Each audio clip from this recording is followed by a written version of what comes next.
Okay, folks, we're going to go to the close. We got to wrap all this up and make it make sense for you.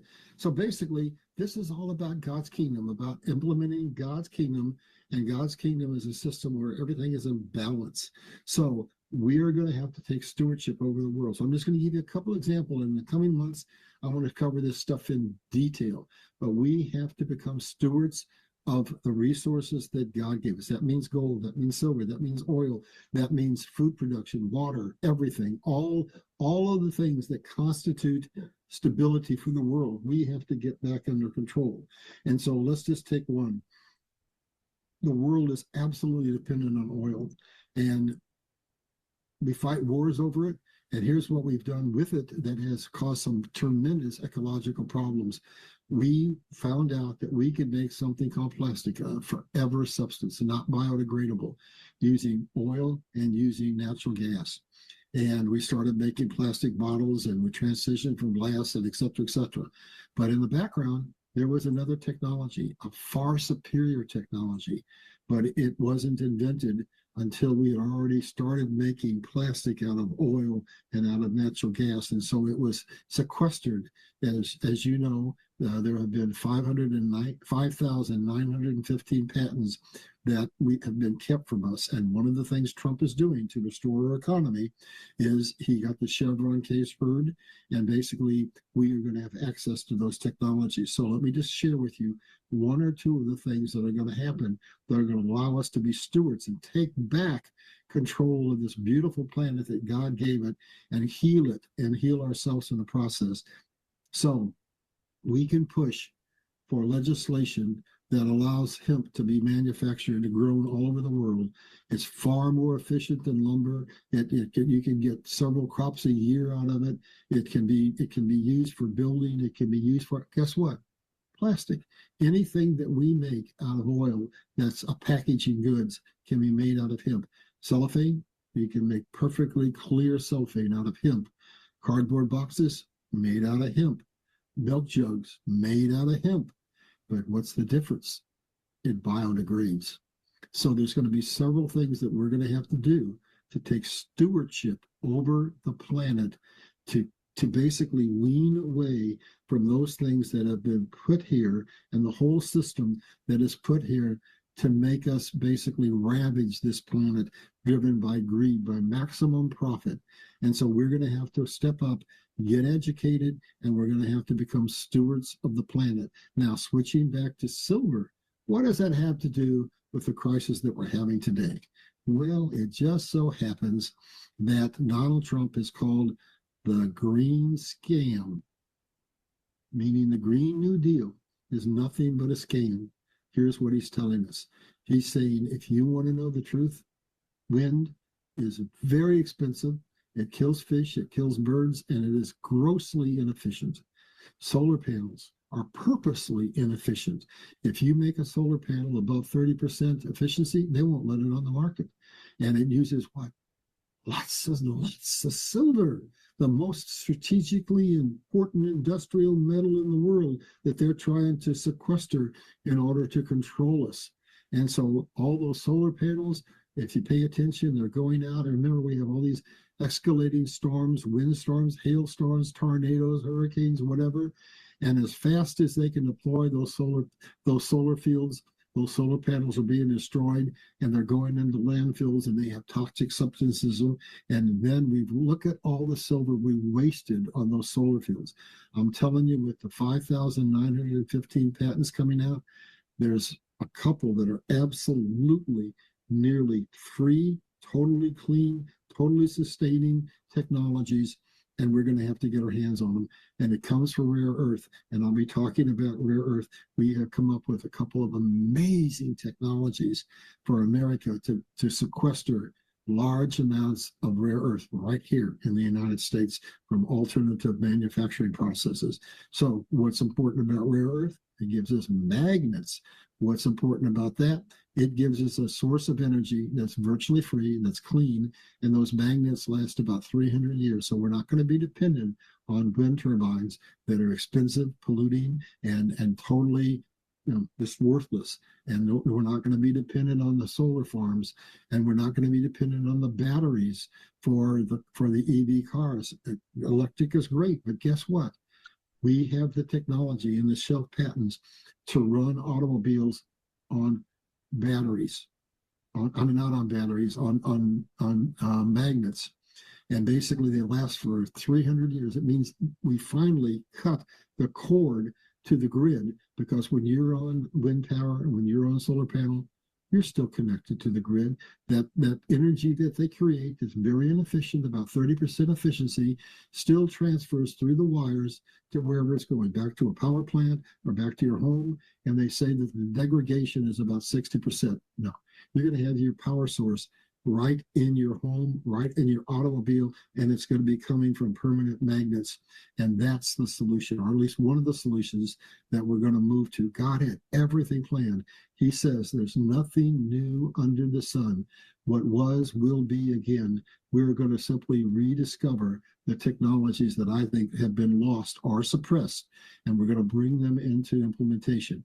So basically, we've got waste that's happening with the turbines, waste that's happening with the batteries, and Samsung has just made an announcement that we need to really push against. They've got a new solid-state battery that solves the lithium problem. No more burning up cars, no more explosions, no more phones catching on fire, no more Teslas exploding, but it requires massively more silver. At a time when silver resources are running, we have been running a shortage worldwide for the last 5 years. And so those, along with 5G, are the principal things. Catch this, get ready, pay attention, write it down. They account for almost 50% of our silver production, our silver requirements. But if we stand up and we understand that they're inefficient, that they're designed to create this crisis, they're the essence of what created it. It's over demand on silver for things that are utterly, absolutely inefficient and harm the planet. If we stand up and we come against those technologies and others that we'll talk about as we go forward, guess what happens?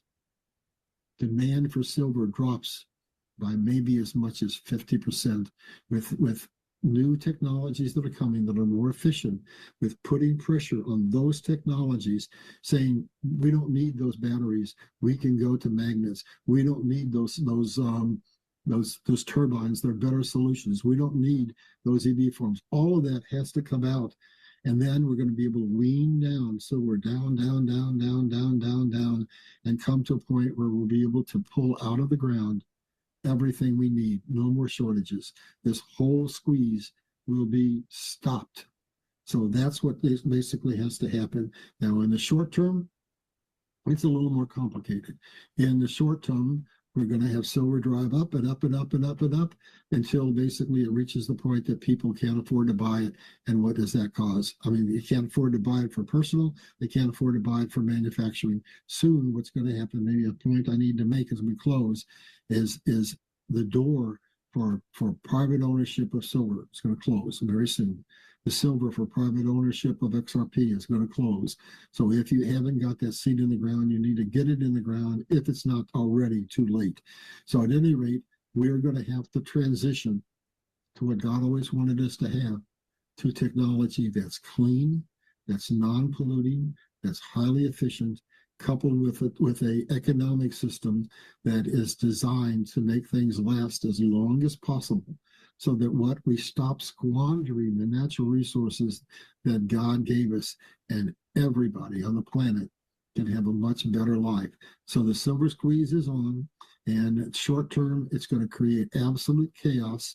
It's going to bring the banking systems down, and then everything is going to have to change. The kingdoms of man are going to fall, and we're going to gradually implement the system that God always wanted us to have. But what we have to do is take any and every measure we can to start conserving silver. So we need to look under every rock, and we need to see, do we need to use the silver for that purpose?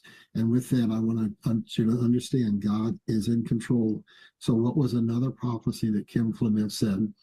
Kim Clement said that a rock, a stone was going to be thrown that was going to bring the entire system of man down. You've just witnessed it. It's been thrown. It's silver. Because without silver, we can't have manufacturing. Without manufacturing, we can't have the technological revolution that the world has. Without that, we go back to the Stone Age. So that's how important silver is. And it's important enough that we have to stand up and we have to come against all of the wasteful uses of silver and bring silver production to a level where we have plenty. And we can do that, folks. We just need to understand that we have to align with the goals that America has laid out that are going to free the world and follow the system that God has ordained. So with that, I think that's about everything I can throw at you at one time. I hope that this is, going to make sense. I usually like to use slides because it gives me an opportunity to go very deep into subjects and do it in a very linear fashion. I hope I haven't rambled too much. God said everything that be shaken will be shaken, but Kim Clement said that was all for a reason, and it's going to be to bring down the control mechanisms of the global financial elite who are all under demonic control, and to free humanity and to get control of the natural resources of the planet and to bring forth all of the technologies that can heal God's planet and basically regreen the deserts and turn the world into the utopia that God always intended it to be. And with it, the icing on the cake is that we're not going to work 50 hours or 60 hours a week anymore. With the automation that's coming, we're going to be able to job share. We're going to be able to work maybe 20 hours a week. We're going to be able to get back and get to know who our children are and our neighbors and our husbands and our wives. And we're going to be able to get to know who God is and have a spiritual, meaningful relationship with God. And when that happens, the division around the world is going to just melt away like an ice cube melting in a pot of water. And basically what we're going to have is a world that understands this. To harm another is to harm yourself. We're going to understand the essence of what the Bible has taught. And when we surrender and recognize that and submit to God, that's when things happen that are just absolutely unbelievable. Peace breaks out, just like a plague around the world, and freedom, and everybody locks hands, and we all understand we're not each other's brothers. And when that happens, comes the harvest of souls, comes the greatest spiritual awakening the world has ever seen.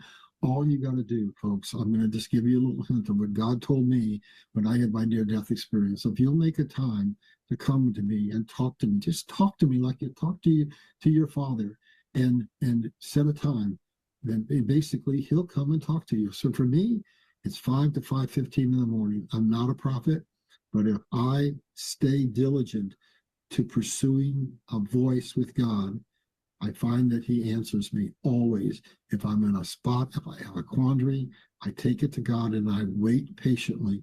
And we have to be astute to understand he may not answer whatever we're asking in the fashion that we want, but he does always answer. So we're going to have time.